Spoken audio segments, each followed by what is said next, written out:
रात के 2 बज रहे हैं पर मुझे नींद नहीं आ रही है। मन बहुत उदास है।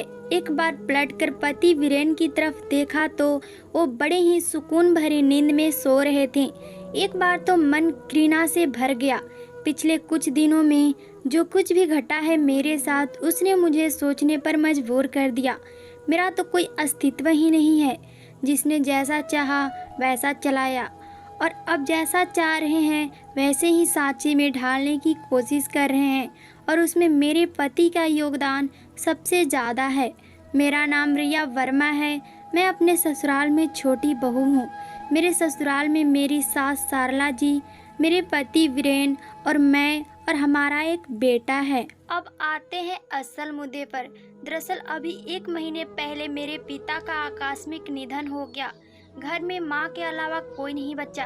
मैं अपने माता पिता की इकलौती संतान हूँ। मम्मी पापा बताते थे कि मेरे जन्म के 2 साल बाद एक बेटा हुआ था, पर वह 2 दिन से ज़्यादा जी नहीं पाया। इसे अपनी नियत मानकर उन्होंने मेरी परवरिश पर ही ध्यान दिया और दूसरे बच्चे की आस छोड़ दी। खैर, पिताजी की मृत्यु के बाद अब कई फैसले लेने थे। सबसे बड़ा फैसला माँ की कहाँ रहेगी, क्योंकि माँ अब बिल्कुल अकेली हो चुकी थी। इसलिए मैं उन्हें अकेला छोड़ना नहीं चाहती थी, लेकिन ससुराल में माँ को लाने को भी तैयार नहीं थी। कारण, जब मेरे बेटे ने जन्म लिया था उस समय मेरी माँ यहाँ 1 महीने के लिए आई थी। मेरी सास और मेरे पति वीरेन ने तो उन्हें नौकरानी ही समझ लिया था। बेचारी मेरी माँ सुबह से रात तक काम में ही लगी रहती थी, पर मजाल है कि दोनों माँ बेटे में से कोई उनकी मदद तो कर दे। लेकिन इस बारे में वीरेन को कोई चिंता नहीं थी, बल्कि वह तो दिन रात यही बातें करता था कि प्रॉपर्टी का क्या करना है, क्योंकि उसे अच्छे से पता था कि माँ ने पूरा फैसला मेरे ऊपर डाल दिया है। लेकिन मैं तो यह देखकर हैरान थी कि ससुराल में तो मुझे कभी निर्णय लेने नहीं दिया जाता था। आज मेरे मायके में भी मुझे फैसले लेने का हक नहीं था। वीरेन मुझे अपने हिसाब से चलाने की कोशिश कर रहे थे। इस 1 महीने में मुझसे कई बार कह चुके थे कि अपनी माँ से कहो कि प्रॉपर्टी मेरे नाम कर दे। मैं उनकी जिम्मेदारी उठाने को तैयार हूँ। वैसे भी अब वह अकेली क्या कर लेगी, किसी न किसी सहारे की जरूरत तो पड़ेगी ही ना। पर मेरा मन नहीं मानता। जो इंसान अपनी बीवी के हाथ में खर्चे देने से पहले 10 बार सवाल जवाब करता है, 10 बातें सुनाता है, वो उसकी माँ की खर्चा उठा ले, ऐसा हो नहीं सकता। और दूसरी और जरूरी बात, उनके माँ ने कौन सी अपनी प्रॉपर्टी उनके नाम कर दी है, पर फिर भी खुशी खुशी उनका खर्चा तो उठा रहे हैं ना। तुम्हारे भैया भाभी तो बाहर रहते हैं, साल में 2-3 बार आते हैं, सारा खर्चा वीरेन ही तो उठाते हैं। तो इंसान मेरी माँ से सौदाबाजी क्यों करना चाहता है? बस यही बात मेरे दिल को चुभ रही है। कल रात जब सासू माँ से इस बारे में बात की तो उन्होंने मुझे ही डांट दिया। क्या गलत कह रहा है वो? मेरा बेटा तुम्हारी माँ के खर्चे क्यों उठाएगा? बेचारे को कोल्हू का बैल समझ रखा है क्या? पर माँ जी, जैसे आप हमारी जिम्मेदारी हो वैसे ही मेरी माँ भी तो हमारी जिम्मेदारी है ना। तुम मेरी बराबरी अपनी माँ से कर रही है। मैंने अपने बेटे को जन्म दिया है, पाल पोस कर बड़ा किया है, बदले में वह मेरी सेवा कर रहा है, तो तुझे उससे देखकर जलन हो रही है? इतना ही सेवा करवाने का शौक था तो एक बेटा और पैदा कर लेती तेरी माँ। और वैसे भी औरत को क्या पता किस तरह के फैसले लेने हैं। तेरे पापा तो रहे नहीं, अब तो निर्णय वीरेन ही लेगा ना। इसके आगे मैं कुछ कह नहीं सकी। गलत तो कुछ कह नहीं रही थी वो। मैं बेटी हूँ, बेटा नहीं, यह मेरी सास ने बता दिया था। पर बेटा मजबूत हो और बेटी कमजोर, ऐसा हो नहीं सकता।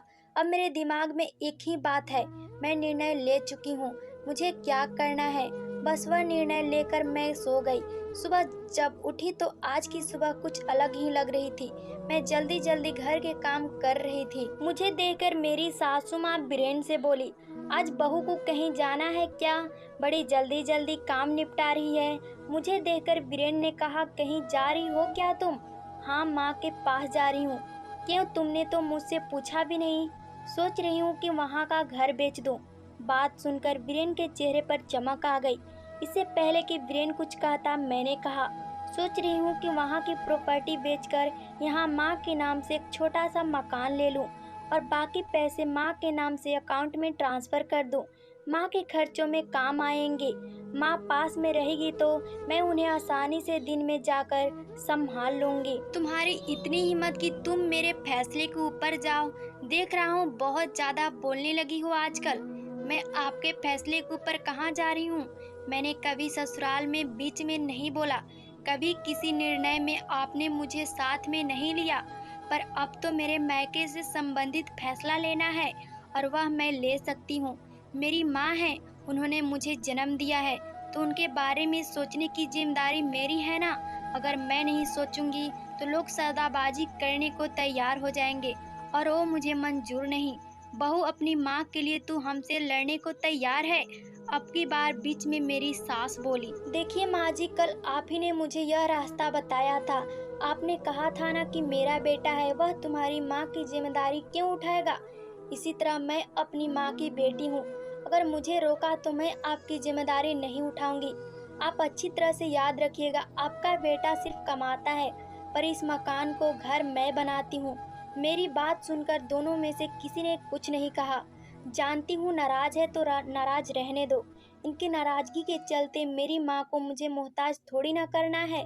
बस फटाफट अपना काम निपटाकर मैं चल पड़ी थी अपने फैसलों को अमल करने।